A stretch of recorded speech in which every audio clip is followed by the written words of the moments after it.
and it is being streamed on the America's Pulse Network. Today we are featuring an encore presentation of a previous episode while Alexandra is traveling and attending candidate events. Please click the subscribe button to be notified of upcoming episodes. If you enjoy the show, please share Alexandra Levine live with others. Alexandra looks forward to being back with you live for the next episode. Tonight's Alexandra Levine live podcast starts now.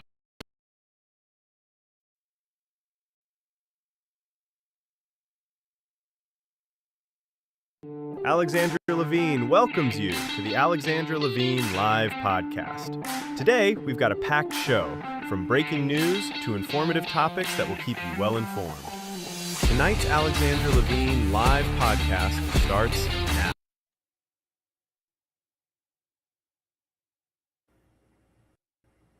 Well, hello, everyone. Hello. This is Alexandra Levine live with the America's Pulse Network. You are all in with me tonight. Alexandra Levine. We have some breaking news. It's not political this time, but this has something to do with some incidents that have happened. And it's very important that we memorialize these people and we keep them in our hearts. Let's go to the first breaking news by my good friend David Harris Jr. from Newsmax. So this is just insane what happened. Breaking news this morning, a JP Morgan executive allegedly used her power to sexually harass, abuse, racially abuse, and threaten the career of a junior male employee.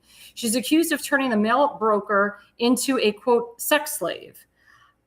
I bring this up because this actually comes on the heels of the movie Baby Girl, which was starred Nicole Kidman. Nicole Kidman was actually nominated for a Golden Globe for her performance. Nicole Kidman was the executive that was being taunted and tortured and manipulated by her 21-year-old employee, having an affair with him and so forth. And basically he said to her, you better do what I want or I could ruin your life, ruin your marriage, and so forth. It's basically what this woman did. It's disgusting that this is happening in the workplace. It's disgusting that this was allowed for so long. That's why we have something called HR. And I always tell people, if you've been sexually harassed, sexually assaulted at work, there's nothing wrong with reporting it. And I know, especially in high profile settings, such as if you're an intern or you work for a congressman or a senator or a governor. And a lot of times these men have power, these women have power, and they use their power in a very bad way. And if you, God forbid, report them, your careers could come to an end. But this is disgusting that someone at JP Morgan, an executive, is doing this. It shows you the lack of decency that JP Morgan Chase has, and also that he can't control his executives. I hate to say it. This is what happens when you have something called a DEI hire. She is a DEI hire. And I know a lot of countries outside, like in Australia, for example, they hire a lot of women. They're called DEI hires that really don't know what they're doing. They're very manipulative, and they find a way to make it to the top by really not doing any business and just making men their sex slaves. Well, I'm glad that this was called out. I'm glad that somebody said something, but this shouldn't have happened to begin with. This is disgusting. And again, if you see something, say something. If you're a woman and you don't feel comfortable going into the workforce with men, you have every right not to go. It doesn't matter if you're W-2 or 1099, you have to feel comfortable in the workforce and you have to feel comfortable where you are. Now, this next breaking news is very tragic to my heart. It's very, very sad. A nice New York rabbi, he took a trip to Colombia, and unfortunately he was in an area where there was a lot of Colombian gangs. And it's funny because a couple of my friends, they just went to Colombia, and I joked saying, hope you don't end up with those gangs. They've been reading reports of people getting killed. Well, this actually really happened. New York rabbi found dismembered, stuffed in a closet after being killed by a Colombian gang. This is a real story, guys. Real story, true story. It's disgusting, totally, totally disgusting that this happened. And I believe that he was discriminated against. I believe he was dismembered and killed because he was a rabbi, a very Orthodox rabbi. You could see he's very religiously observant. He wears a kippah. He has payas. He wears a religious hat for holidays. It's very disgusting to me, very disgusting that this had to happen. And this happened on the heels of Passover as we're going into Shavuot. Shavuot is a very important day in Judaism. It's when we obtain the Torah. And it's really, really sad that this had to happen. And I feel bad for his family. And I really hope, guys, that we memorialize the fallen. We memorialize this guy. And I feel so bad for his family. If I do find a GoFundMe for his family up in New York, I will definitely put it on our network. This should never happen to anyone, regardless of their religion. It's disgusting. And again, our hearts go out to his family. Now, I normally don't do a monologue, but I felt like tonight I had to do something because a lot of people really don't understand what transcribed with the King and Queen of England and the President and the First Lady. The grace, the beautiful decor, the way that the President greeted the King and Queen. It was so magical and it was so beautiful. And President Trump had a really great relationship with his mother, with Queen Elizabeth. And he talks about her. And there was a guy who just wrote a book about Queen Elizabeth II and what a wonderful monarch she was. And people really don't see or understand why President Trump greeted the people the way that he did. And of course, we have this whole thing with kings. President Trump is a king. President Trump is a king. No, he's not a king. This showed that he wasn't a king. But it was interesting, and we'll get into that later, how the Democrats in the halls of Congress stood up for King Charles. They literally stood up for a king. But they're against, President Trump because they consider him a king, and they have these no kings rallies all over the country. So the hypocrisy again of the Democrats shouted really loudly. But the first picture I want to show you is, I call it the two ladies in white. So this was the second day that Queen Camilla was there with the First Lady. I mean, just beautiful how they color coordinated. They were both wearing hats. It was a rainy day. And the president, he just honored him and welcomed him up on the stage, said such beautiful things about him. Actually commented that his mom, his late mother, had a big crush on Charles when he was younger. And it was a rainy day. And it was just so beautiful, again, to see the grace, the honor that President Trump and the FLOTUS gave to Camilla and to Prince Charles. Let's go to the next picture. So the next picture depicts the evening. So that night they had a gorgeous dinner in honor of the King and Queen. And look at the beautiful dress that the FLOTUS is wearing. She looks beautiful in everything that she wears, in the tuxedo. And to see the armed guards there with the British flag in the background. And then as you walk in, the dinner was just exquisite food. The entertainment was beautiful. They had opera singers there. They had violinists. They had people from the military that were performing behind everybody. And they had some very famous people there. The president's children were there. They had some very famous Fox News anchor people there and people in the media that were there, certain people. I mean, it was a very beautiful night. It was a very, very beautiful night.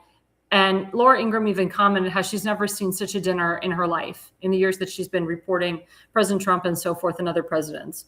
And we'll go to the next picture and it'll show you what King Charles and what Camilla was wearing. And the jewels that she was wearing were actually jewels from famous queens.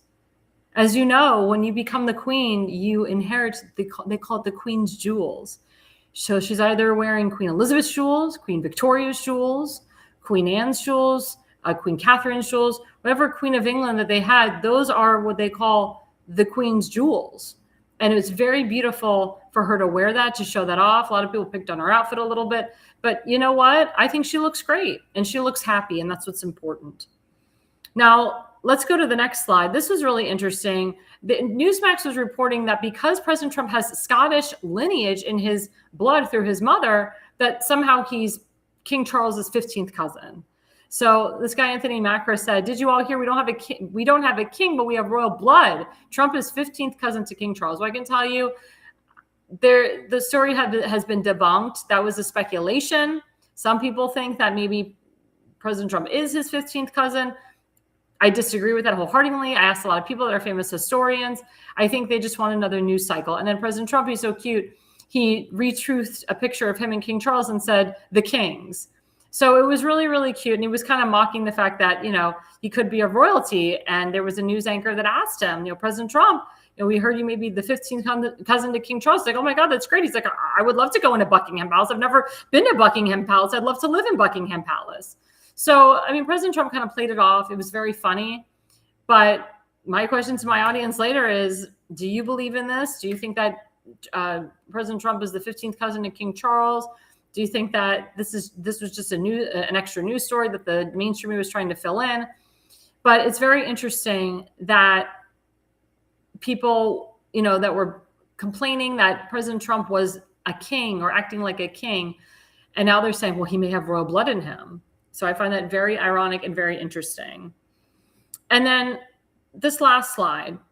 So again, the irony of everything, like I said earlier. So King Charles, he spoke in the halls of Congress, and all the Democrats stood for him. The No Kings crowd greets King Charles with a standing ovation. President Trump, he made a statement that night at the dinner. He said, I'm very impressed that King Charles got every single Democrat to stand in Congress. I can't even get that.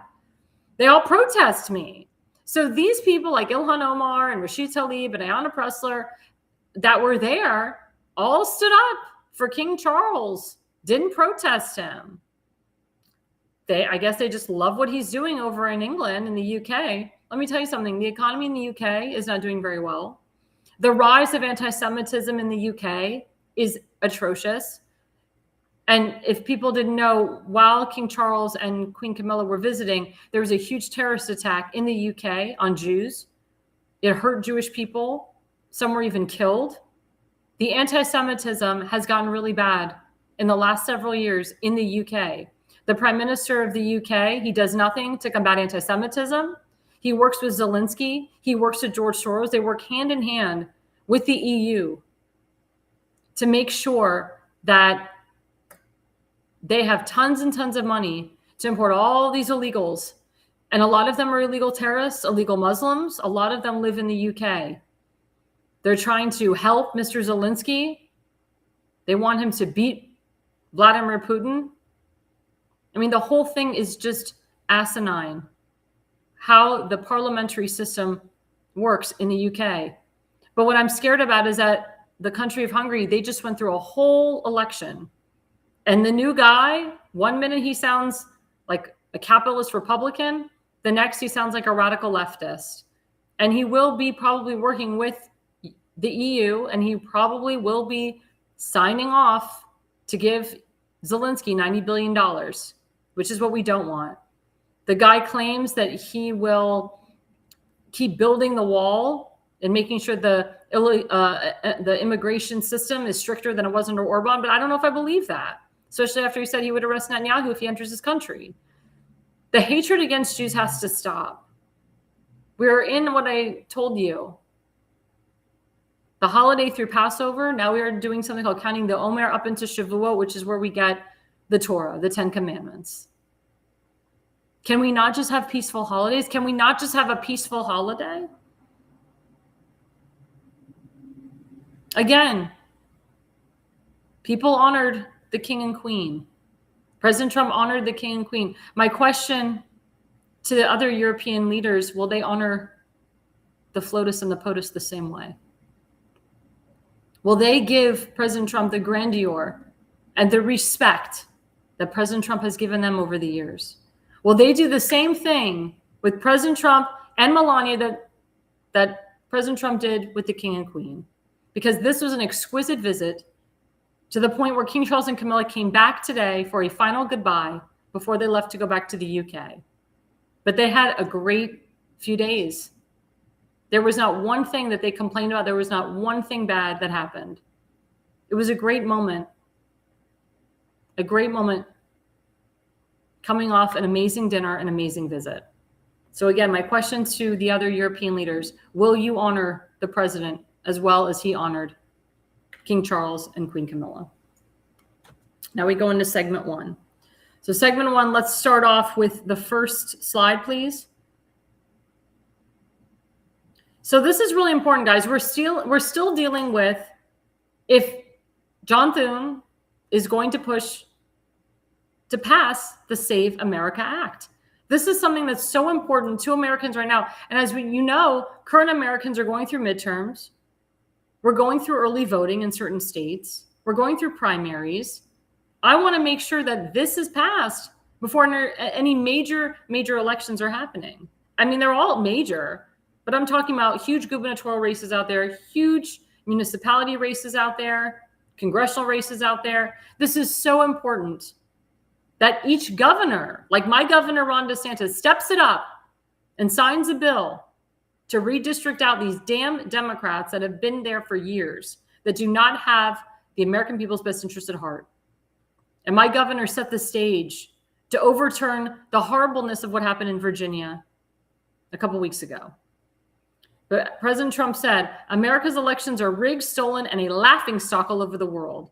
We're either going to fix them or we won't have a country any longer.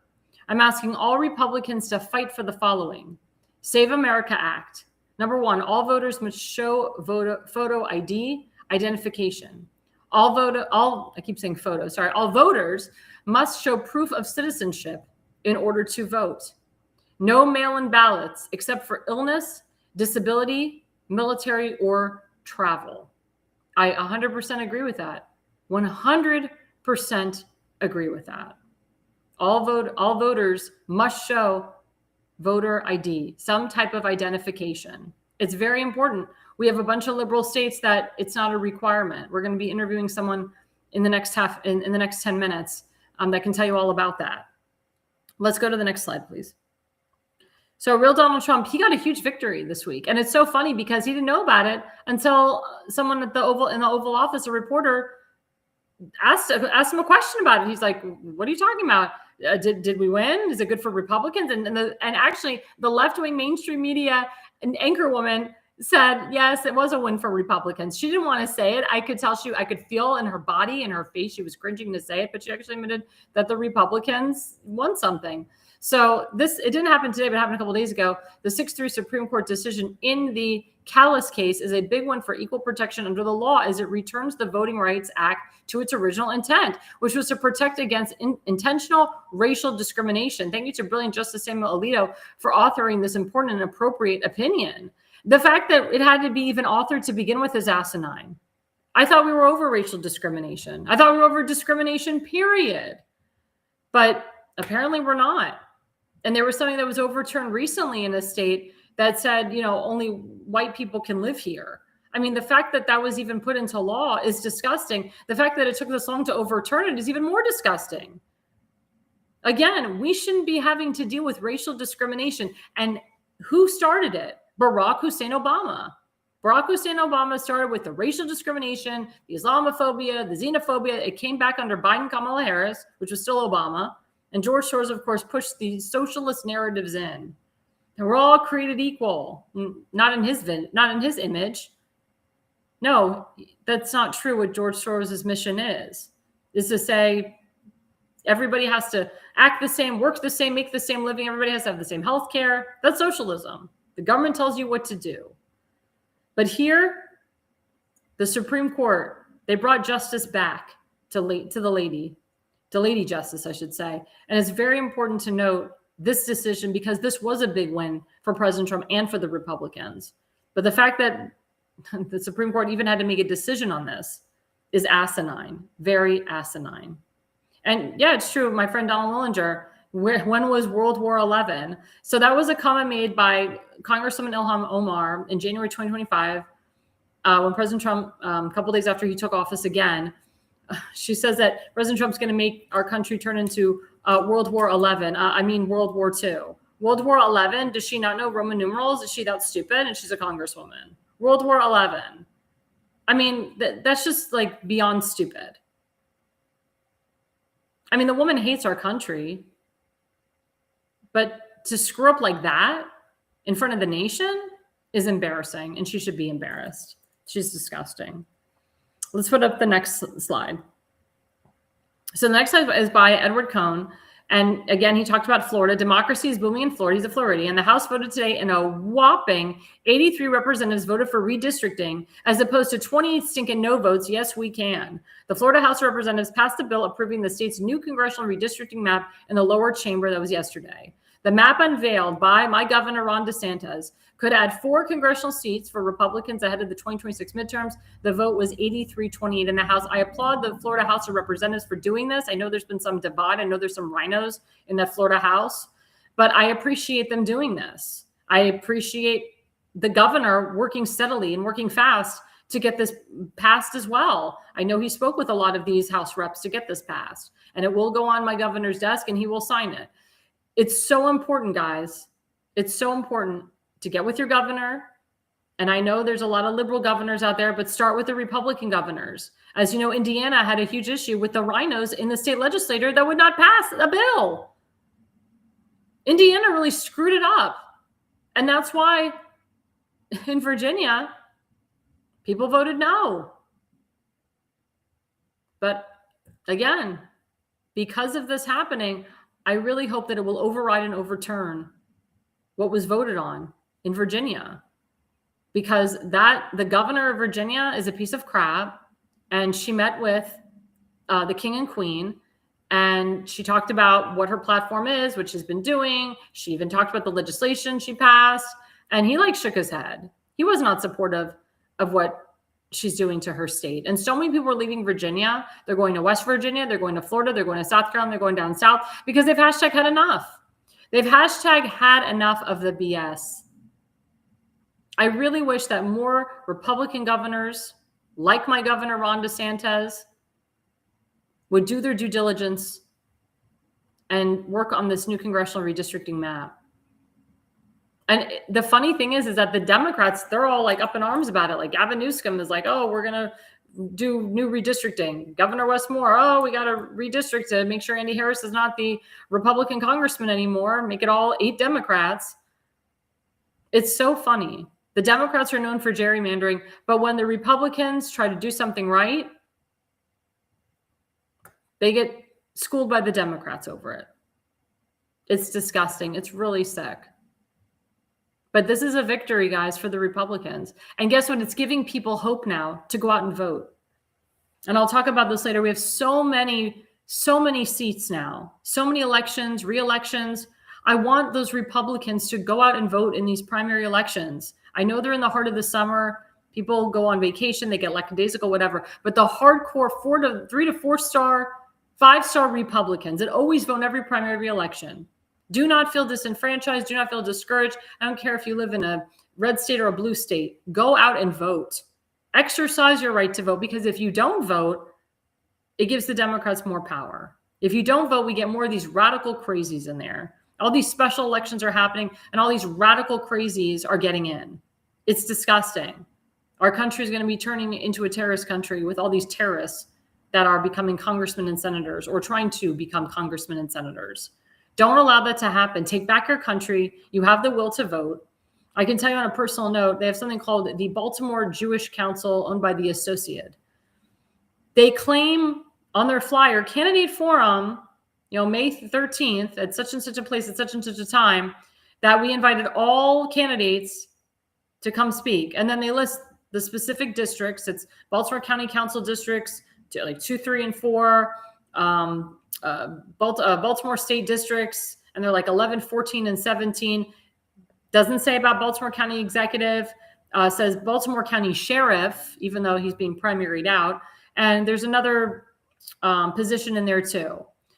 So I wrote to the people, I wrote to the woman, and I said, your flyer says all candidates. How come they're all Democrats? And she said, what are you talking about? We invited all candidates. I said, no, you didn't. I said, there's 9 Baltimore County districts. There's 9. They had a vote. They moved it from 7 to 9. Why are you only inviting certain people running in those districts?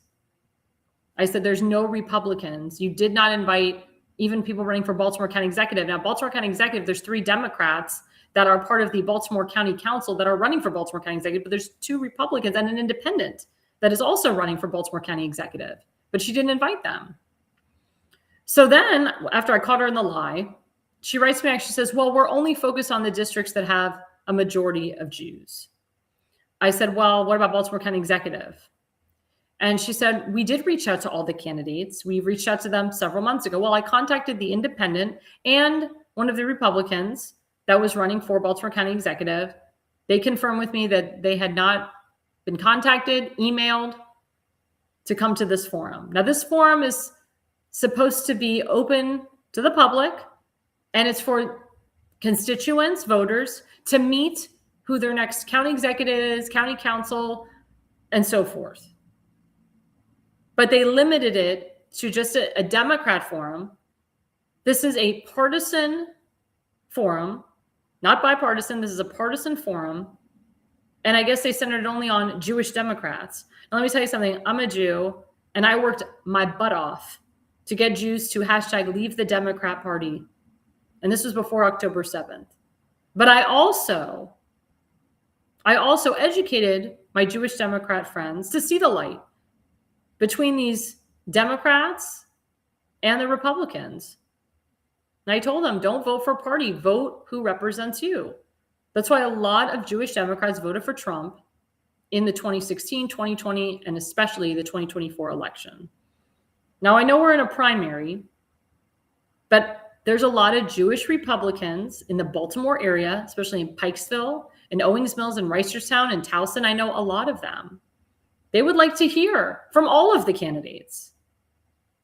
But because the Baltimore Jewish Council, the Associate, only invited Democrat candidates, they're basically telling you, if you're a Jew, you should only vote Democrat. This is your only choice as a Jewish constituent of Baltimore County.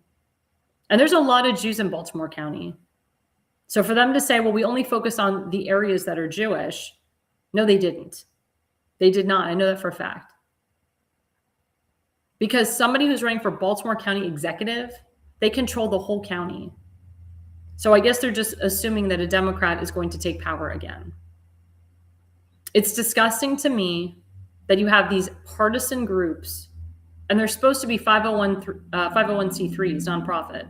They're supposed to be nonpartisan. They're not supposed to endorse any candidate before the primary or endorse, period. But the fact that they limited it to only Democrat candidates and Democrat county councilmen, as a Jewish person, regardless of party, my ears go up. Again, just because you are Jewish, that does not mean that you should only vote Democrat. You have a choice. You have a choice in Maryland. You have a choice nationwide to vote for the person that represents you, just like you had a choice in November 2024. And I thank the majority of Jews and even the American Israeli Jews that voted for President Trump. So before we get to our segment 2, our guests, don't forget that we have our sponsor, FoliumPX.com. That's FoliumPX.com. Toxic heavy metals, guys, full body detox, free radical support. That is the QR code. I love these supplements. They've really helped me. And, I've been traveling all over the country and the world, and I go to all different types. I've been living and staying in all different types of environments. These work. These help with your body. I went to acupuncture the other day. The guy was like, oh my God, your body, I can just feel it detoxing. And it's because of these supplements. And I recommended these supplements to him because they're all natural. So please, guys, go to FoliumPX.com. And please, guys, click on that QR code. There is a discount in there. He always has specials. Mother's Day is coming up. I know you mothers like to look good on Mother's Day. It's coming up in a couple weeks, May 12th. I'm getting some for my mom. She loves them. She feels very energized. So this is a great Mother's Day gift. FoliumPX.com. We'll be right back, guys, after the break. Don't forget to follow us live.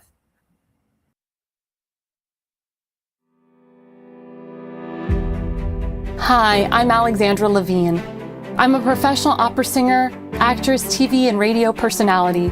Since 2015, I've been a volunteer, a field director, and a campaign manager, learning the ins and outs of the political world.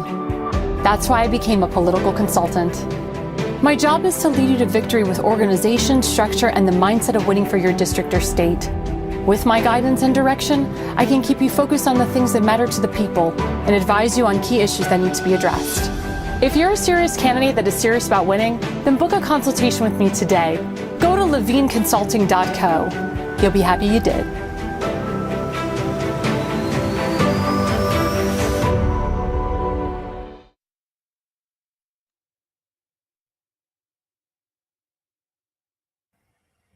Well, hello, everyone. Welcome back. We have an exclusive interview tonight with another candidate, and he was brought to my attention by my good friend, Colt Black. Jack Felton. He's running for Frederick County Council at Large, District 2. I'm so happy to have him on the program. I'm so glad that Colt Black connected me with him.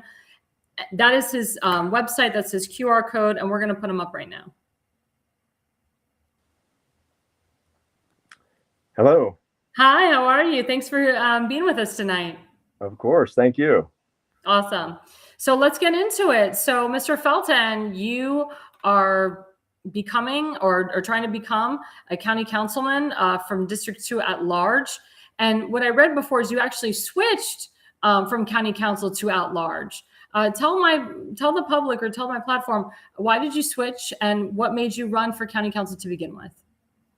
Yeah, originally I live in District 2 out of the 5 districts in Frederick. And so I filed for District 2, and then 2 other candidates filed in District 2. So we had 3 really good candidates, all qualified, all good guys in the same district. And so that went on for about a month or so. And as we approached the deadline to file, we had no one at large. There's 2 seats at large in Frederick County, and we're, each seats for the Republicans, we try to get 2 candidates, and the Democrats, they try to get 2 candidates. They actually have 4. So I was getting some conversations from a Republican Party who were saying, hey, 3 of you are in the same district. One's going to move forward, 2 are going to go home, and here we have at large wide open. And since I had some name recognition in Frederick County, I lived in Mount Airy, I lived in Middletown, I lived in Newmarket, and I was the postmaster of Mount Airy, Jefferson, and Walkersville. So I decided to, it would be best for the Republican Party as a whole to move to at large in hopes to get one of those seats, if not both, and then in hopes of District 2 getting one of the candidates' seats on the Republican side as well. So that's why I switched over. That's awesome. So have you ever run for anything before? Have you always been in politics, or did you wake up and say, you know what, I want to make a difference in my community? Yeah, I have. This is a first. This is definitely a first, but I tell you, it's a lot of work for sure, but it's exciting and I'm enjoying it, meeting a lot of great people. My father always was really into politics. And when he came out of the war, he ran up in Massachusetts. And so he always was really into it. And after Charlie Kirk was murdered, I went to a candlelight vigil in Baker Park in Frederick. And after they had a very nice presentation for Charlie Kirk, they opened the microphone up, and I just felt compelled to go up and say a few things about how horrible I felt that it was that this happened to Charlie. It was terrible, great guy. And when I was done talking, a lot of people said, hey, you should run for something. You're passionate. And so that really inspired me to do something, because I love Frederick County. My kids were born and raised in Frederick County, and I want to ensure that it's a great place to raise a family and to continue to live for myself, all the residents, and my children. Now, as county councilman, you do have some leverage here, especially when it comes to dealing with, or I wouldn't say dealing, but especially when it comes to ICE, photo ID, the bag tax, and helping our kids and working with the county executive. Now, as you know, in your county, they issued a bag tax, which I never thought in your county they would. They started in Montgomery County, and then, of course, they pivoted to Baltimore County years later, Anne Arundel County, and then your county hit it too. Tell us, how has that affected your county? Because I know it has. And why in Maryland? Why? And these are Republicans, I would say rhinos, Republicans in name only. A lot of them support, taxing their constituents. Why does that keep happening? That's a great question, and I am against that. I would like to change that rule, and I think there are some rhinos that, the Democrats, they do some crazy stuff, and there's some rhinos out there that are doing crazy stuff. When I'm elected to county council, I am definitely going to create a bill and legitimately take that away, because I'm against it. I don't agree with it at all, and I wish that didn't happen. But when elected, I'm going to get the opportunity to change that. Now, I know this didn't happen near you, but as you know, the Francis Scott Key Memorial Bridge, it has been such, it's tragic that it happened, but also it's a travesty for people that work in the Baltimore County area. I know for a fact that there were people that were going from Frederick County to Baltimore County to work daily, and they were going up and down that bridge. So it's hurt a lot of jobs, especially a lot of manufacturing jobs. Now, 2 years into it, Governor Westmore had to cut back the contract that he was working with this contractor, because I think the contractor was requesting too much money, according to Westmore. But the problem is that Westmore is asking too much. Now, because they don't have a contractor, they're starting back at square one, and they may not get that bridge fully done until maybe 2031 or 2034 at this stage. What say you? Yeah, that's terrible. That's affecting so many people. I have neighbors that traveled that bridge, and it's added so much to their commute and the frustrations. They're trying to get jobs at home now, working from home remotely, because their commute is horrible, and the extra costs and gas and mileage and everything that they have to deviate around that, and is really, really wearing on the people. And it's terrible it's going on this long, and now they're projecting it to go even longer. So I think it's horrible what's happening to these people. And I know people personally who it's affecting in my neighborhood. Now, as you know, Governor Westmore, he loves to rely on the federal government. And when Biden was, quote, in power, which he really wasn't, he promised full federal funding, which is what Governor Westmore wants. He wants full federal funding for the bridge. The problem is he opened his big mouth to Trump and was, totally, against Trump, pushing back on Trump. So was the attorney general. So Trump's like, well, screw you. Like, you're not getting an ounce. Like, you're not getting anything. You opened your big mouth. And now we have a situation where the Secretary of Transportation, Sean Duffy, may have to come in and clean up Governor Westmore's mess. What say you about that? Yeah. Oh, Governor Westmore, being I'm against pretty much everything he goes with. I don't agree with him. He's, radically left. And I absolutely support President Trump and his decisions. I'm a big President Trump fan. I think that he's done a great job thus far. And I agree with his decision making about that and cutting him off. I appreciate you saying that. It's very sad, what Governor Westmore is doing. And what I'm noticing a lot in your county, because I worked with Cole Black and Jamie Brennan, there's so much of the people that are just fed up with a lot of the Democrats in power, to the point where you have conservatives on the school board in Frederick County, which is amazing. And my friend Sam Rosenblum, who's been on our program, he's trying to run also, and he's also a Republican. Yes, so I know Sam. Yeah, it's awesome. So you're right, and one of the biggest I don't say reasons, but one of the biggest things that Colt Black and Jamie Brennan did to win is that they stuck to their own issues. And, they didn't say, I'm a Republican, I'm a Democrat. They stuck to the issues, the local issues. What local issues are you going to stick to as a county councilman? But on the campaign trail, what are some local issues that you're hearing from constituents that they want you to make a difference for them? Yeah, I mean, I'm just right now, I'm just so focused on Frederick County. That's my concern, is Frederick County. It's a big country. Washington, D.C. is not that far from us, but it's about Frederick County right now. And it's about restoring moral and traditional values. Our tax rate for property tax is above the national average. When I first moved into Frederick County in 1994, I paid $2,800 a year in property tax. Now I pay $8,600 a year in property tax. It's ridiculous. It's really pricing people out, and people who are trying to buy into Frederick County with the high tax rate that we have right now, it's making it hard for them to afford housing. I'm very much about the data centers that came into Adamstown. That's affected a lot of people down there. The value of the homes has dropped. I've talked to a few people who their value has dropped almost $100,000 since the data centers are going in, because they live close to them. So if any more data centers are coming into Frederick County, next time around, we're going to tell them where they're going to be built and how they're going to be built without the diesel generators on the rooftops. It's a big concern. And putting a data center 900 feet from an elementary school was terrible. And then we have the power lines that are going to go through a lot of beautiful farmland. I'm against that. Keeping Frederick County safe. I do support the police. I support the firefighters, the EMTs, the county nurses, their teachers. Definitely support them. But I want to make sure Frederick County stays a place that's absolutely beautiful. Our farmland, we have more farms in Frederick County than any county in the state of Maryland, and we're known for farming. So I really, really want to preserve our beautiful farmland, support our farmers, and try to keep Frederick County, the rolling hills and the beautiful mountainsides that's currently there.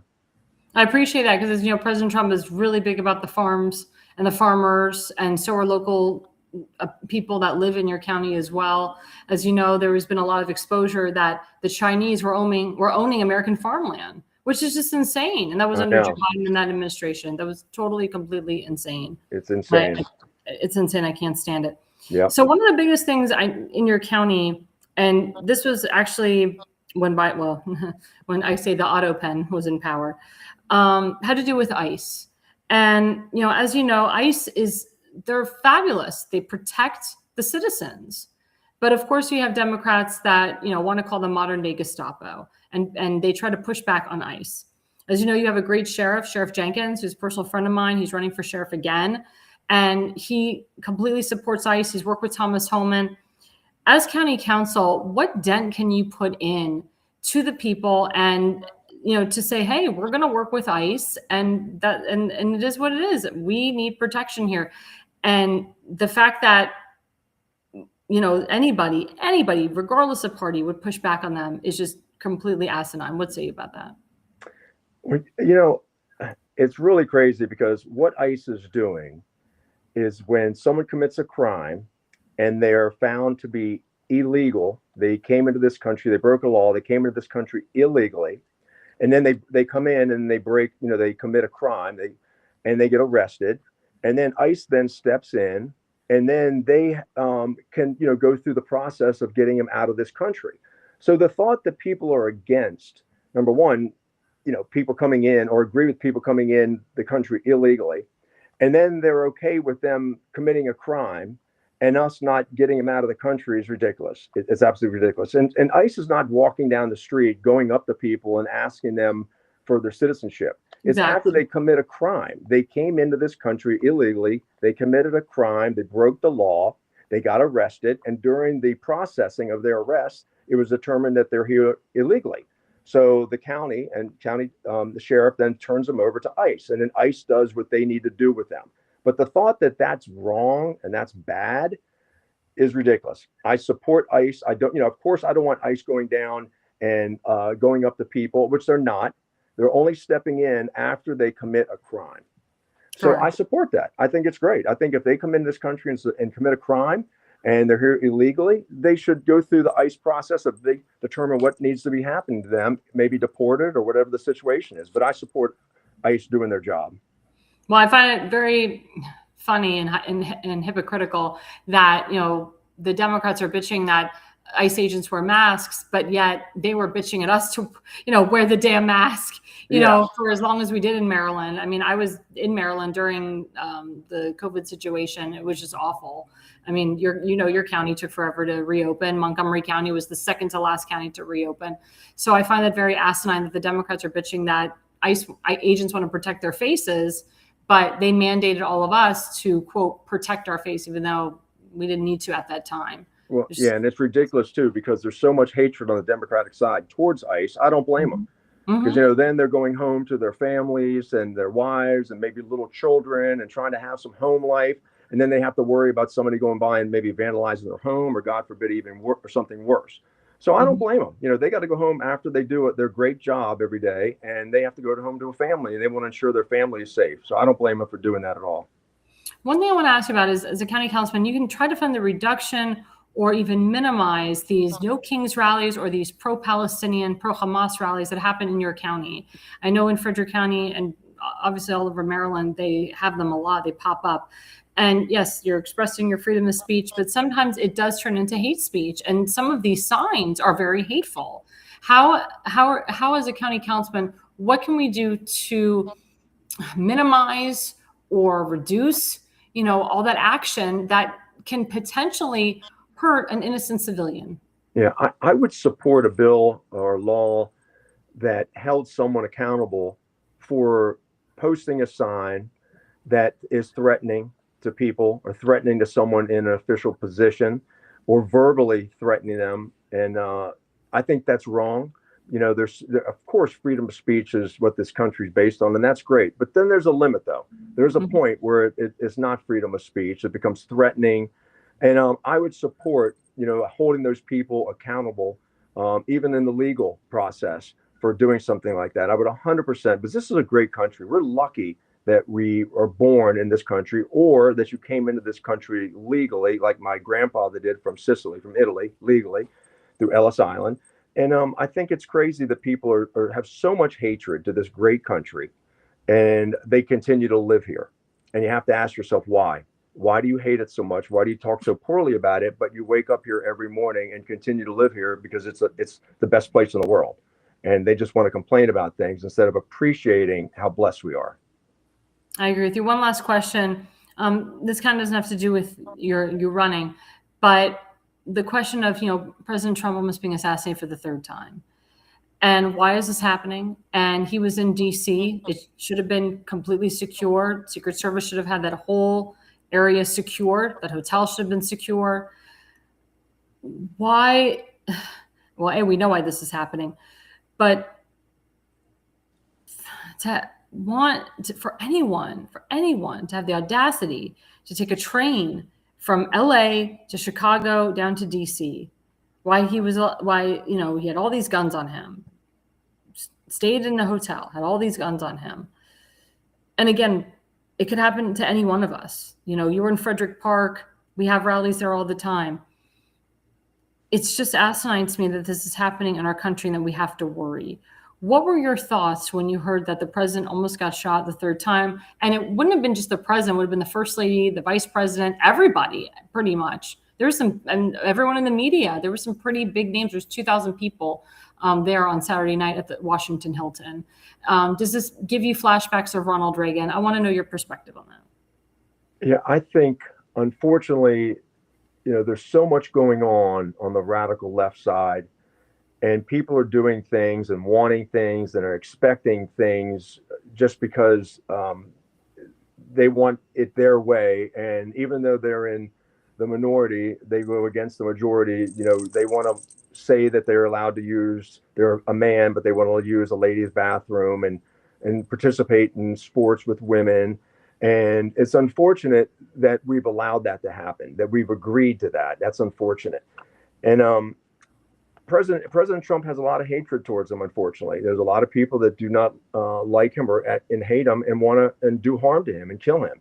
And I think it's terrible. And it's unfortunate because I don't think it's going to stop. I mean, the man needs to be protected. He's doing a great job. And a lot of people literally can't stand him. And I want to tell you this, when President Biden was in office, of course, I disagreed with what he was doing. I thought he was incompetent. He had a lot of mental issues. It was sad that he was really a president with his state of mind. But I wanted him to do well. Of course I did. He's the president. I want him to do a great job for our country. Unfortunately, he didn't, but I was rooting for him. I'm an American. Of course, I'm going to root for our president to do a good job. But it's just the opposite now. The Democrats want President Trump to fall right on his face, to screw up, to make mistakes, instead of rooting for him. Even if you don't like the man, he's our president, and you should love the country and hope he does a great job for our country, for our people, for our children. So it's unfortunate there's so much hatred for someone who's trying to do a great job for our country. Well, that's a good point, because when Barack Obama won once and twice, the whole country didn't burn down in flames. I wasn't very happy with it, but we all put up with it. We put up with him for 8 years. Exactly. So it's very disgusting to me that President Trump gets in and all of a sudden there's riots and there's this and there's that and malicious intent everywhere. And a lot of those people have not been held accountable. Now they're getting held accountable. I really hope, Comey goes to jail for a long time. I know for a fact that President Obama is the target. A lot of people think that President Obama did orchestrate the third assassination attempt, because there was a lot of things on Truth Social going around about, that Obama is the next one to be, thrown in jail. So we'll have to see about that. But what Obama did to Trump, how he spied on his campaign, it's so asinine and disgusting. And he's still walking free and sitting free. And we can't allow these people to go free.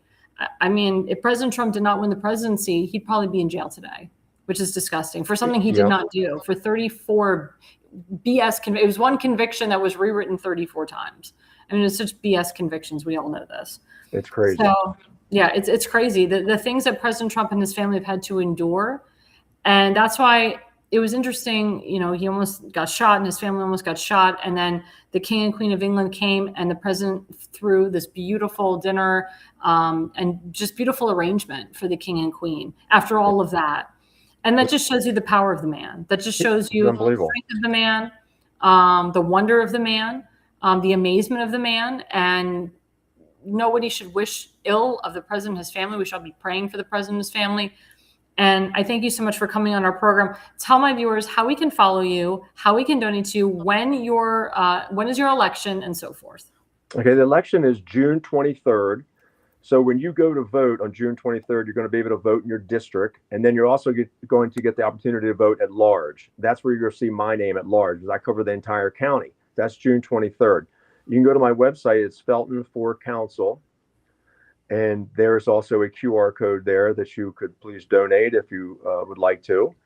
And I'm going to be having a fundraiser probably after the primaries, maybe in June or July. Then I'm going to open up and publicize, and people are more than welcome to come and have a good time, get to meet me, talk to me, meet my family, and then hopefully donate because we have to get some Republicans into office here. We've got to get Republicans to the county council. And that takes people to go out and vote. You have to tell your friends, your family, your neighbors. You have to not only support the Republicans, myself at large and other candidates, but you have to make sure you go out and vote on the 23rd. And we do not want Frederick County turning into a Montgomery County. And if we don't get more Republicans on the county council, that's going to be, we're going to be in jeopardy of losing this great, beautiful county that we all cherish and live in. I agree with you. I mean, I educate as a political consultant. I educate people all the time, especially when they live in liberal states and liberal cities and liberal counties, to start locally and work your way up. And I mean, I hate to say it, that's how Mondami did it. That's how Johnny Oshevsky did it in Baltimore County. They started on the local level, and sky's the limits. Skies are really the limits. And it's funny because most Democrats don't really pay attention to the local level. As they don't, and then they just pivot straight to Congress or pivot straight to Senate or whatever.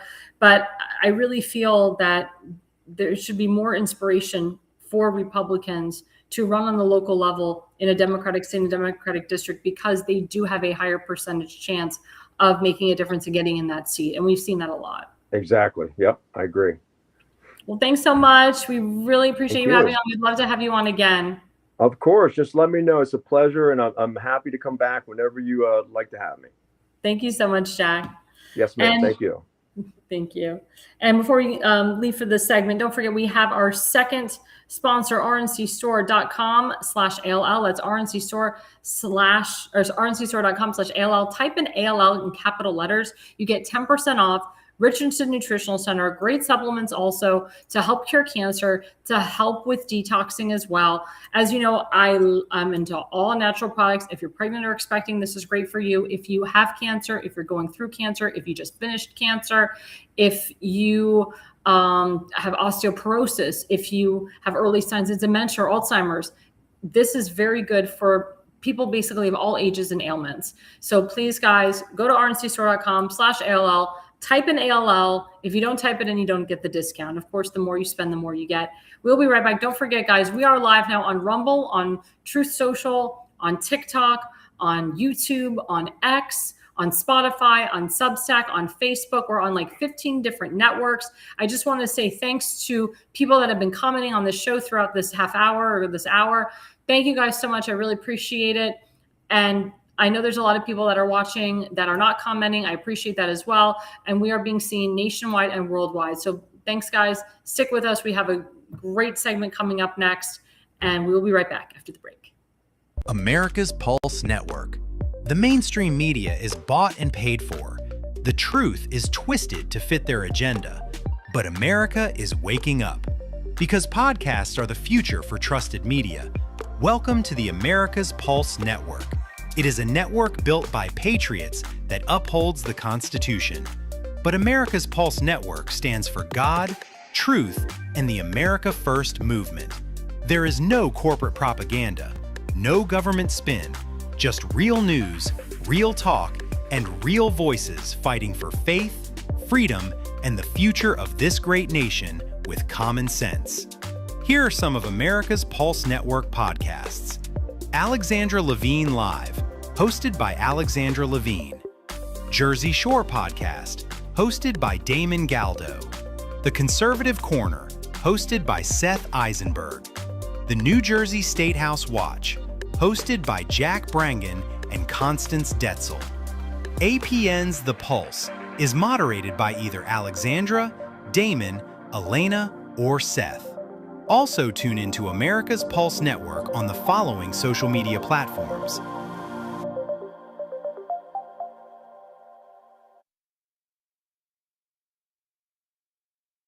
Join the revolution, because the pulse of America beats for God and country.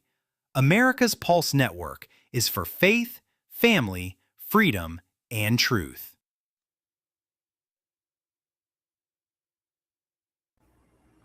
Well, hello, everyone. Hello, this is Alexandra Levine live with the America's Pulse Network. You're all in tonight with me, Alexandra Levine. Thanks for sticking with us. This segment is a little bit more serious than the other two, and that's why it's called Words Have Meaning. Now, as you know, last Saturday night, there was a third assassination attempt on President Trump's life at the Washington Hilton at the White House Correspondents' Dinner. Now, I can tell you as a White House correspondent with the press, I was invited to go. I couldn't go because I was in another state, but I will be going when they have the new one coming up. I know President Trump wants to put it together in 30 days. The committee's like, I don't know, it takes a lot of preparation, whatever.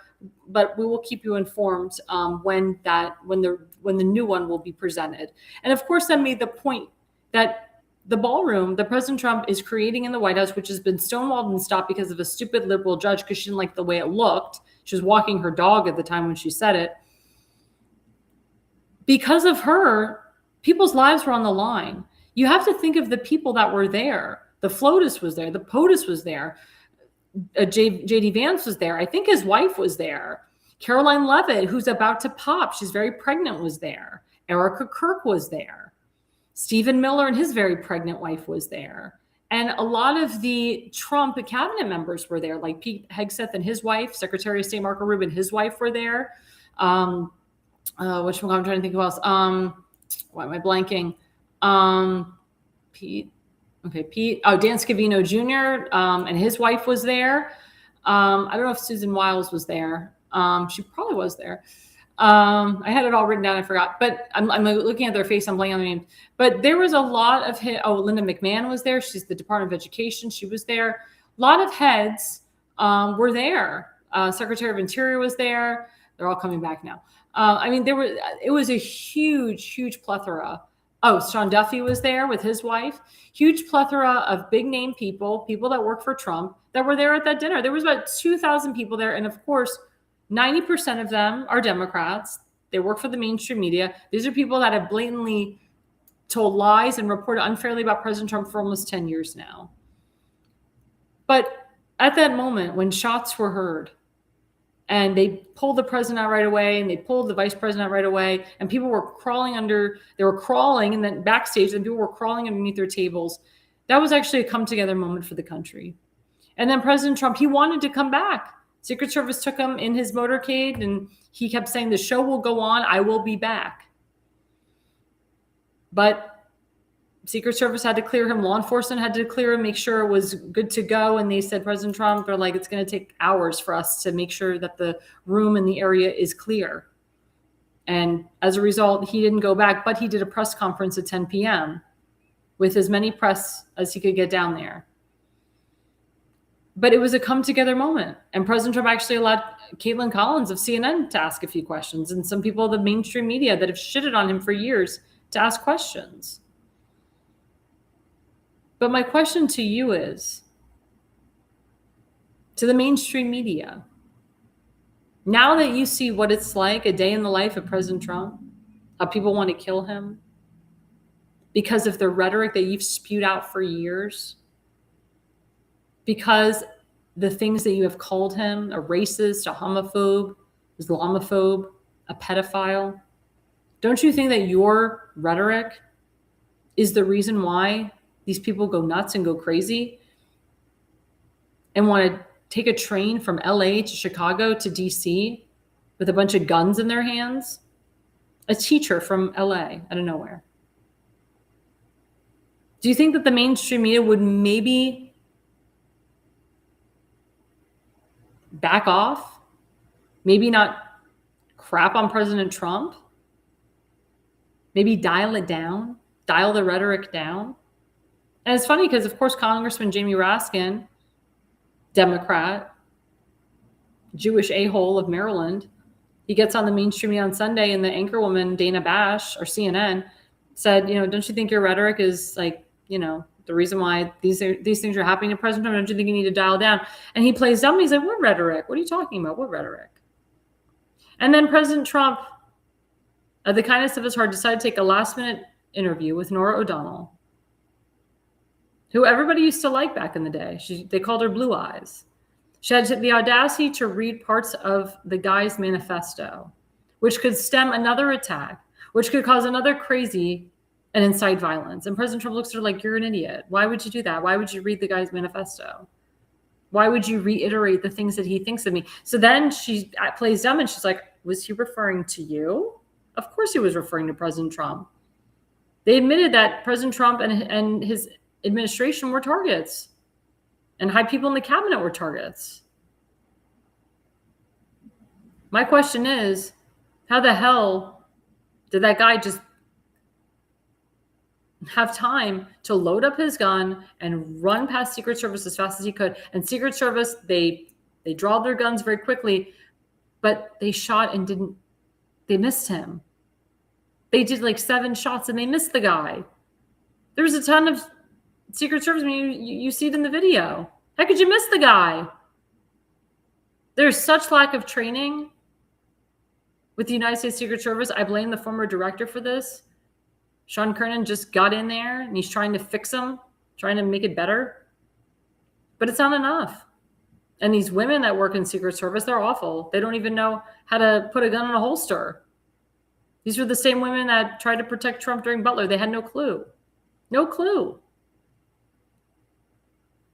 We don't want any more assassination attempts, and we especially don't want one that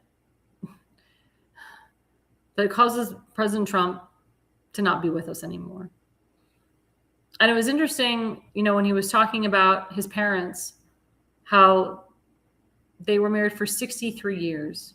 And he looked at Melania and he said, I'm sorry, Melania, we're not going to last the 63 years. We're going to last, but we're not going to last 63 years.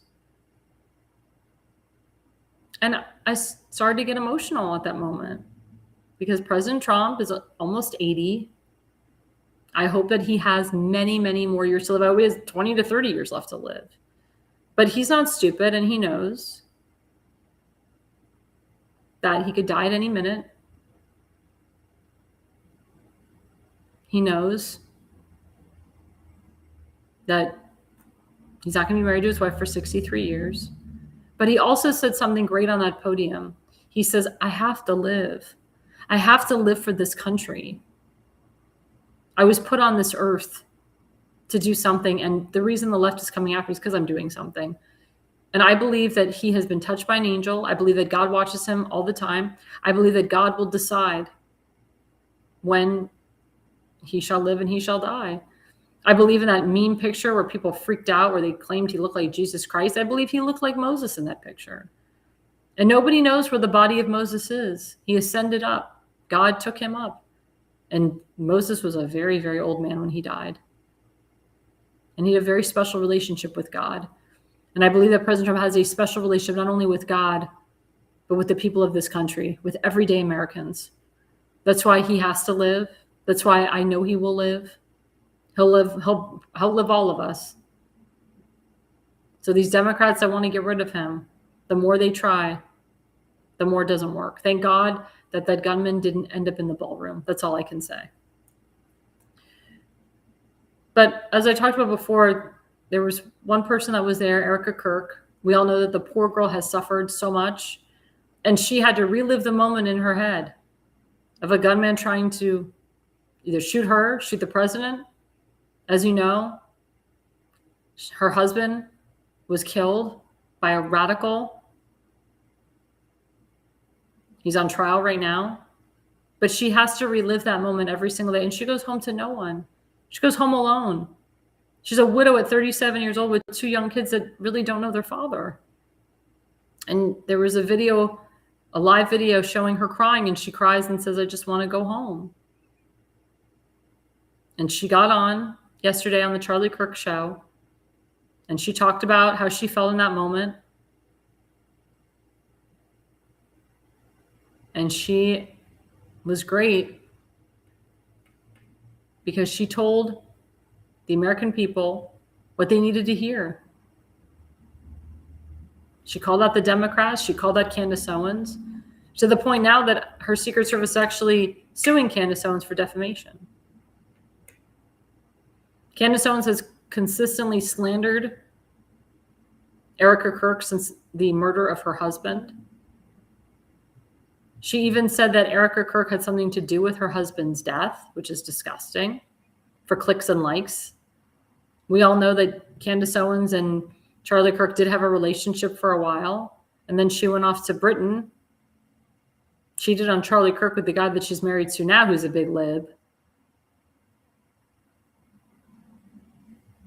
And what was Charlie to do? Charlie Kirk made Candace Owens. Charlie Kirk brought her under his wing, not knowing what an anti-Semite biatch she is. And she's not a holy Christian person either. She's a piece of crap. She doesn't like Trump, never did. She hates Jews. I'm sure she always has. And I'm really glad that Erica Kirk finally called her out. Let's go to the first slide.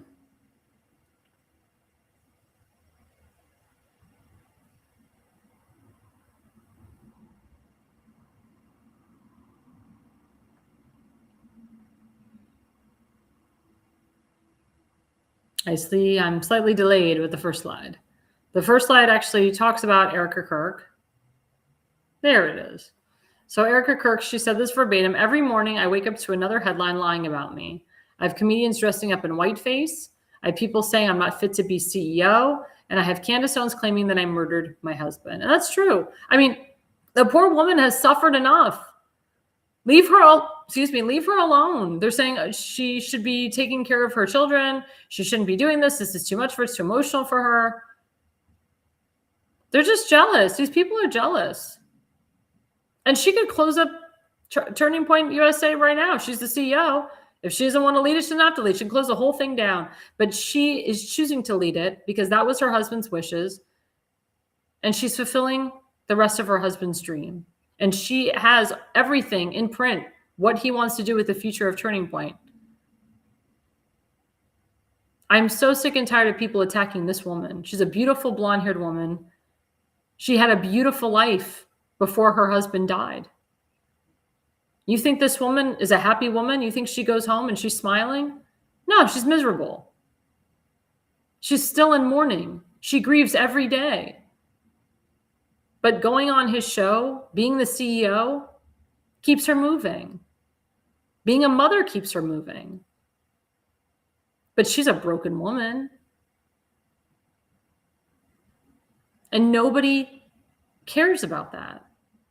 Nobody realizes there's a difference between your husband dying suddenly from a heart attack, or you know your husband has cancer and he only has a few months or years to live, or one day you wake up and you give your husband a kiss on the lips and he says, "I'll see you home later, honey," or "I'll see you tonight."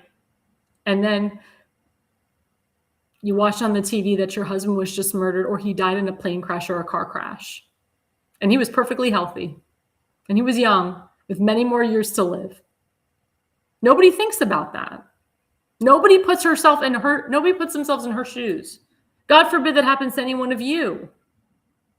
I feel so bad for this woman. I pray for her all the time. But she's a smart woman. She's a beautiful woman. She's an ambitious, driven woman. And she made Charlie Kirk a better man. He grew up a lot because of her. She's like 7 years older than him. And he matured because of her. I thank her for making Charlie the man that he was when he was murdered. Before he was murdered, I should say. Because she stepped in as wife, understood the roles. He understood the role as husband, and they worked together as a phenomenal team. And they would have been married a long time. They would have lasted. I know they would have. And they're still lasting, even though he's not physically there. So for all you damn people that are jealous of her success and her marriage, take a look at yourselves and take a look at the mirror. Maybe you should try to find a Charlie Kirk or an Erica Kirk. Maybe if you had one of those people in your life, you wouldn't be so damn miserable. So shame on you, Candace Owen. Shame on you. Shame on you for acting like the whore that you are, for speaking like the whore that you are, and for taking advantage of people that really, truly believed in you and wanted to help you. And shame on you for crapping on all your former followers. And karma is a biatch. And what I'm reading and seeing is that karma is coming to Candace very soon. Let's go to the next slide. So this is even more disgusting. Again, words have meaning. That's the topic of discussion. So Jimmy Kimmel, this was a couple days before the assassination attempt. He went on his stupid show and he said some comments like foreshadowing what was going to happen to Melania. It says, wow, President Trump said, wow, Jimmy Kimmel, who is in no way funny, is attested by his terrible television ratings, made a statement on his show that is really shocking. He showed a fake video of the First Lady, Melania, and our son, Barron, like they were actually sitting in a studio listening to him speak, which they weren't and never would be. He then stated, our First Lady, Melania, is here. Look at Melania, so beautiful. Mrs. Trump, you are a glow like an expectant widow. A day later, a lunatic tried entering the ballroom of the White House Correspondents' Dinner loaded up with the shotgun, handgun, and many knives. He was there for a very obvious and sinister reason. I appreciate that so many people are incensed by Kimmel's despicable call to violence and normally would not be responsive to anything that he said, but this is something far beyond the pale. Jimmy Kimmel should be immediately fired by Disney and ABC. Thank you for your attention to this matter. I agree with President Trump on this completely. I mean, Jimmy Kimmel was suspended because he attacked Charlie Kirk after Charlie Kirk was murdered. But this was him foreshadowing, saying that President Trump's going to die, he's going to lose his life. Now, Jimmy Kimmel didn't say how President Trump was going to die or lose his life, but a lot of people believe that because Jimmy Kimmel said this, maybe it triggered the young man, or not the young man, but the teacher to do what he did. Because the teacher was 31 years old, his whole life ahead of him, the dumb idiot. But again, it's rhetoric like this that causes people to go insane and thinking that they can get away with it. Jimmy Kimmel should not be able to get away with it. Now you're messing with the President of the United States and the First Lady and Barron. It's not funny, Jimmy. You're not funny.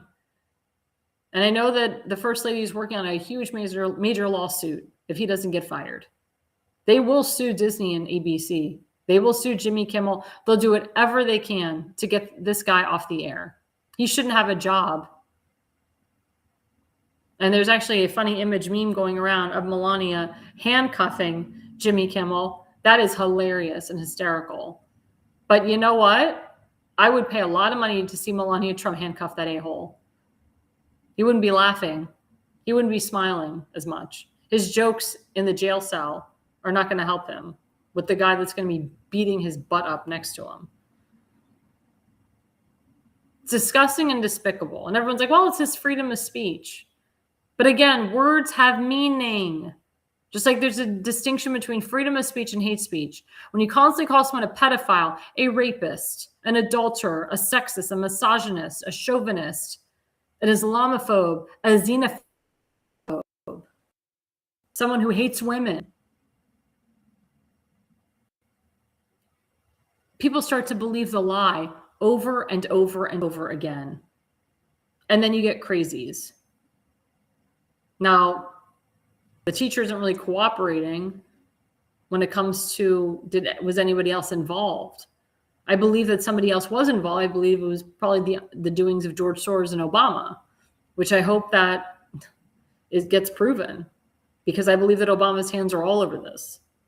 Why would a 31-year-old teacher take a train to try to kill the President of the United States? Why would he write this ridiculous manifesto 10 minutes before he was about to kill the president and think it's okay?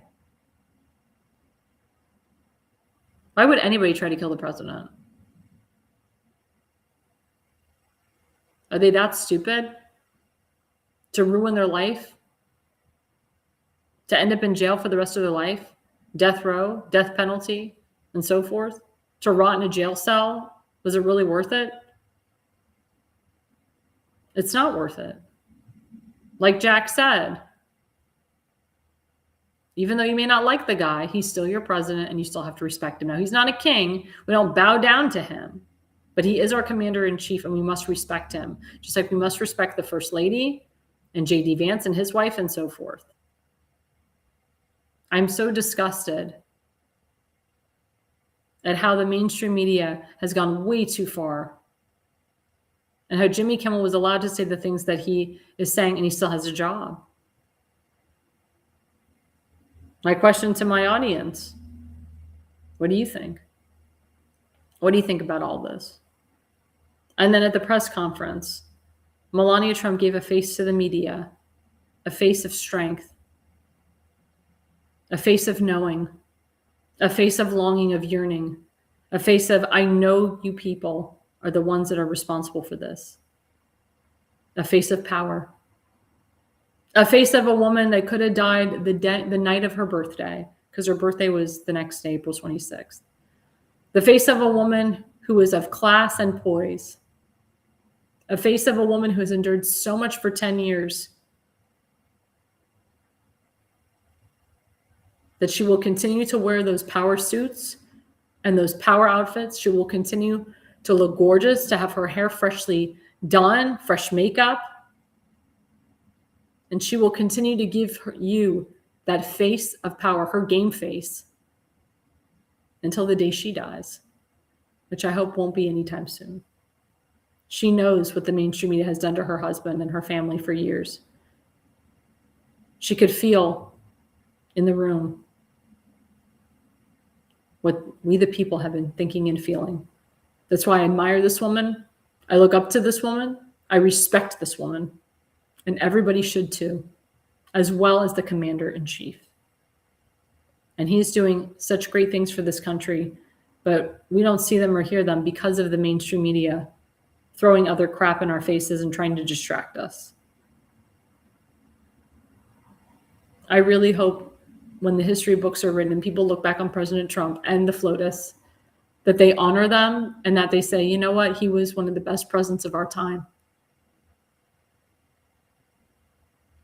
That I'm so happy that I got to live on this earth knowing that he was the president. You Democrats, you radicalists, you may not appreciate it now, but you'll appreciate it 10, 20 years from now. I know you'll say to yourself, I lived under the great era of Trump, the golden age. Now, speaking of candidates, as you know, we are in candidate season. And as you know, as a political consultant, there are candidates that I'm working with. Of course, we have my very good friend, Tim Fazenbaker of Baltimore County. He's running for Baltimore County Council District 9. This is a very MAGA district. His early voting starts June 11th. It's an entire week. And then his election is June 23rd. We need everybody out for early voting. Mail-in ballots come in a little bit before then. Everybody needs to vote for Tim for Baltimore County Council District number 9. This is a brand new district. This is an America First MAGA district. He's got Dundalk, Edgemere, and Sparrows Point. It's his base. It's where he lives. And we got to get him in office because he is going to do some great things for his district and for Baltimore County. And of course, we have my good friend, Kim Stansberry. She is actually having an event May 9th from 6 to 8 p.m. in Dundalk at the Bayside Grill. We're going to put up that flyer. It's also, you can go on her website, click that QR code, and you can actually make a donation to that event. That's going to be great because it's going to star Newsmax regular and awesome person, Rob Carson, who's a personal friend of mine, and he's done a lot of events. He's a personal friend of Tim's as well. We love the fact that Rob is going to be there. We love the fact that Kim is doing an event in Dundalk because you really need Dundalk to win the primary. You really do. And she's really not running against anybody important. She is the one that will win the primary. We got to get her to the general. She's going up against a big Democrat machine for the general. But we will post her flyer after the show. But May 9th, 6 to 8 p.m. It's a Saturday at the Bayside Bar and Grill in Dundalk. Be there with Rob Carson. Tim Fazenbaker will be there. A lot of other people will be there. It's going to be a sold-out event. Please, guys, come and show your support. And don't forget Daniel Eisenhardt. He's running for state senate in District 6. Oh, sometimes, oh, there we go. There we go. So it was kind of slow on our end. So there we go. So there it is. Campaign fundraiser, May 9th, 2026, 6 to 8 p.m. That's a QR code for that at the Bayview Sports Bar and Grill, 601 Wise Avenue. Please, guys, if you can't come, make a donation anyway. If you can't come, make the donation, make a double donation. We need to get this woman in office as your next Baltimore County executive, Republican, awesome woman. So our next candidate is Daniel Eisenhardt. He's running for State Senate District 6. He is running against an incumbent who's a liar and a known fraud, doesn't even live in the district. So please, guys, go to Daniel Eisenhardt, put him in office. He has signs up. He's asking people to take his signs. He has a real shot at winning this. He really does. And, you know, he's actually been attacked by his opponent. And he can get into you with that. But that's what happens, again, when you want to help the country, when you want to help the district, your incumbent opponent, you know, they want to take you on. They want to shut your voice. They want to take you down. Nope, Daniel Eisenhardt's a fighter, and we are fighting with him. So candidate for State Senate District 6 in Maryland. Then we have Sam Rosenblum, my good friend in Frederick County. He's running for Frederick County School Board. There we go, my friend Sam. Awesome guy, Jewish guy. Really knows a lot about artificial intelligence, about mechanics, engineering. He's a very smart man. He really wants to help our children. And we're going to have him on again very soon before the primary and before the general. But please, guys, please get him in. He's a really great guy. And he works with my friend Cole Black. And we need another Jewish conservative in office, please, God. Then we also have Marcel Sturbeck. Marcel is awesome. I've been doing a lot of work on his campaign. He's running for Ohio Secretary of State as a contested primary as well. The early voting has already started in Ohio. It is a month early voting. Please, guys, like Saturday is the last day to early vote. And then May 5th, Tuesday, is the election. Got to get down to early voting. It's early voting right now is at the Board of Elections. Look at the Board of Elections near you. There's a lot of people that will be in the Medina area. You may see me there. You may not. We'll see. But I like to surprise people. But Medina is the place to be for him. So please, guys, that's a QR code. Vote for Sturbeck. Get him in there. Let's get the rhinos out, and let's put a true conservative in office. And then you have Julie Spivey Perry, who's running for Congress for Virginia District 10. We're going to have her back on before the primary. As you know, they overturned the redistricting for congressional seats. So hopefully hers will go back to being a hardcore Republican district, but we got to get her in there and we got to donate to her. So please, candidate for U.S. Congress, Julie Spivey Perry. Then, of course, we go to our friend Justin Murphy, who's always on the pulse. We love him. He's running for U.S. Senate in New Jersey. Awesome guy, smart guy. He's definitely going to win the primary. We got to get him to the general. The general is always the hardest in liberal states. But awesome guy. He's been campaigning hard. He's been working with Constance and Jack Brangan and Damon Galdo, and he's just kicking butt and making a name for himself. And we really want him to win the primary. And then, of course, we have our good friend Damon Galdo from the Jersey Shore running for District Number 1 Congress. He's already won his primary. We got to help him into the general. You need money. Donate to him. There's a QR code. This guy has been all over the place. School board, meetings galore, evening events galore, meeting with people, meeting with constituents, crossing the aisle, talking to Democrats and independents. Damon Galdo is a great guy and a great father, and we need to put him in Congress because he will do phenomenal, phenomenal things. And then, of course, we have our friend Seth Eisenberg of the Conservative Corner. We still have his GoFundMe page. He has been suffering a lot this year, last year. He may be undergoing surgery very soon. You've got to donate to him, guys. Go to GoFundMe.com. Donate to Jonah Eisenberg to overcome a financial health crisis. We've raised over $6,400 for him, but it's like plateaued.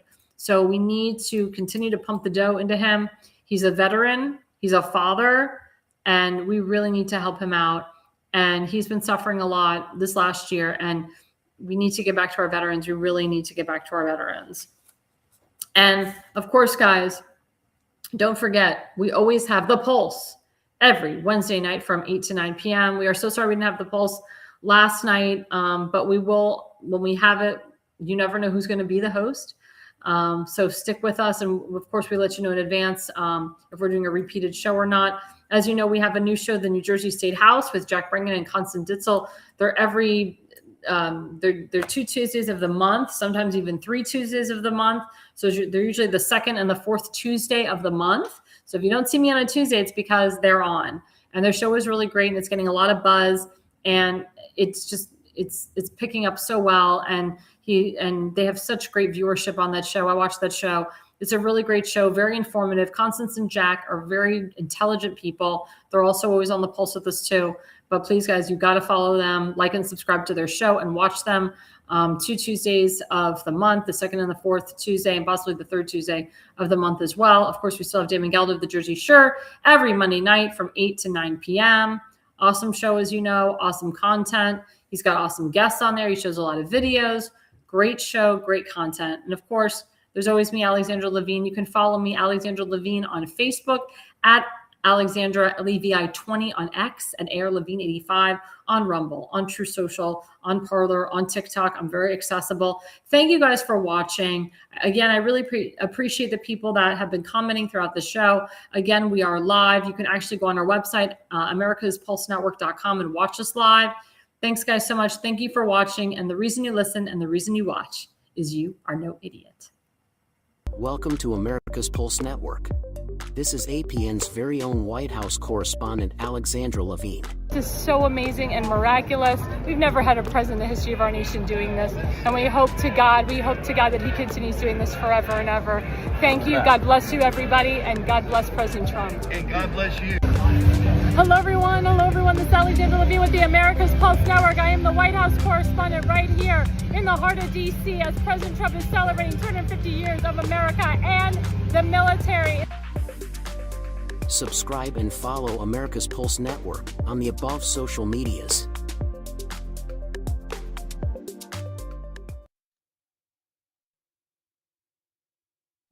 Alexandra, thanks you for watching tonight's Alexandra Levine live podcast. See you at the next packed show, from breaking news to informative topics that will keep you informed.